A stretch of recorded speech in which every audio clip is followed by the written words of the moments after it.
aburo hono yenya benefit wa aburo mu bebre obi a woni obi oda wodwo nso a obi a woda odwo nso kete so a no asade ewenyi na famane nom oba beda famane nom oyo nso biem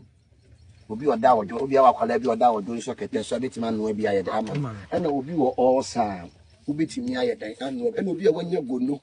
ana babaso na duro nie woni obi a wanya babaso a on na mpese ni sei no wo de kan we ho na wanno ene hwentia ene pepere na wo de ma na nom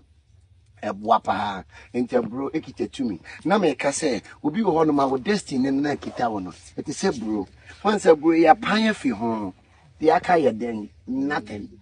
sa no bi wa ne destiny ye den eti enti kama ma ya na wo de ya wo ne ye kiro ma de enti mfa ntome nko aso fa call mo so de yase na bro ni semi no ni awa na se mo no say fresh one na ya na ye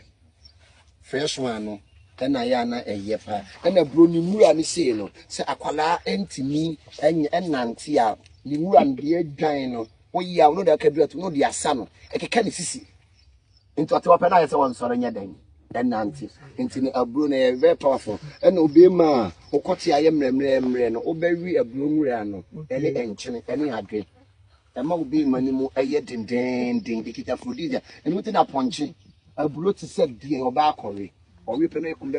kumbebe afrodizia na ye den ewo mu no nti abro mura ye very very powerful usisi yo yakra otimisa